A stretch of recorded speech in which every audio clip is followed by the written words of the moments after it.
من ئەم بینیم من بینیم من تۆ بکەوت لە ناو ماڵم کوڕەکەم شەهید کەوت 13 ساڵی خۆتان ئەگەدارن لە ئەمشە کچەکەم بە قاچەکە کوڕەکەمی درش چاوی بریندارە.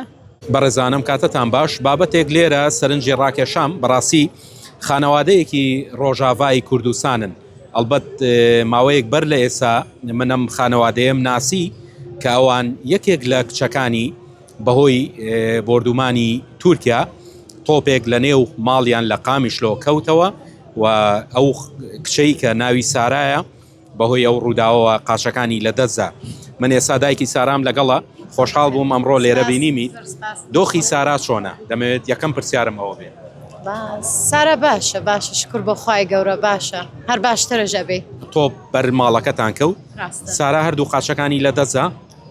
نا قاچێک لە دەستا قاچی ترش هەر عیلاجمان کرد تقریبا بە 3-4 عملیاتکردن هەر بەهەسن و بڕغەنە قاچی تر. باشە ئێستا کەس و کارتان لە ڕۆژاوان؟ بەڵێ والله. دۆخیان چۆنە؟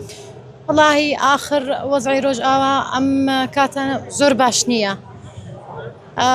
هەر بەدڵ و بەڕح و بەگیان هەموو ڕۆژ یعنی ئێمە ناخەون قەسەم بەلا ناخەون من ئەم تشت بینیم من تۆ بکەوت لە ناو ماڵم کوڕەکەم شەهید کەوت 13 ساڵی خۆتان ئەگەدارن لە ئەمشە کچەکەم بە قاچەکە کوڕەکەمی درش چاوی بریندارە کوڕەکەم تقریبا 7-8 عملیات بۆی کردن هەر باش نەبوو ئیتر هەر ڕحم لە ڕۆژاوایە.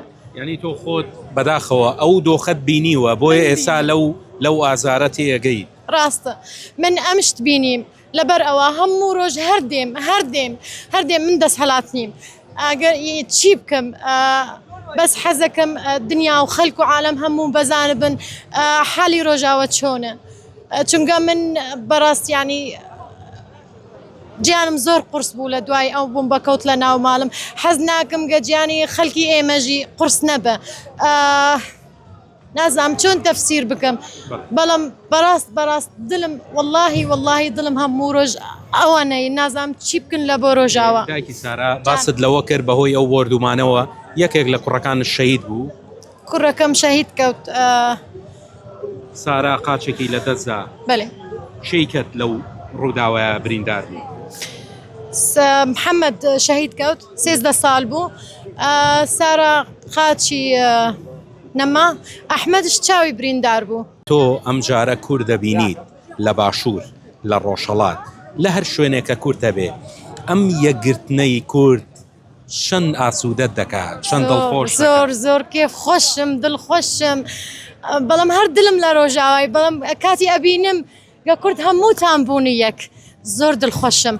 ئێستا من ئێمە هەمووتان ڕۆشتن تاسە هەولەکە واللهی هەر ئەوە نەگریام وتم یا ڕەبی کەی ڕۆژاوەوا ببینم کەی هەر 4 پەرچەی کوردستان یەک پەرچە ببینم واللهی هەر بە گریاوە دوعام کرد زۆر دڵخۆشم گە ئەو ئەشیای بینم.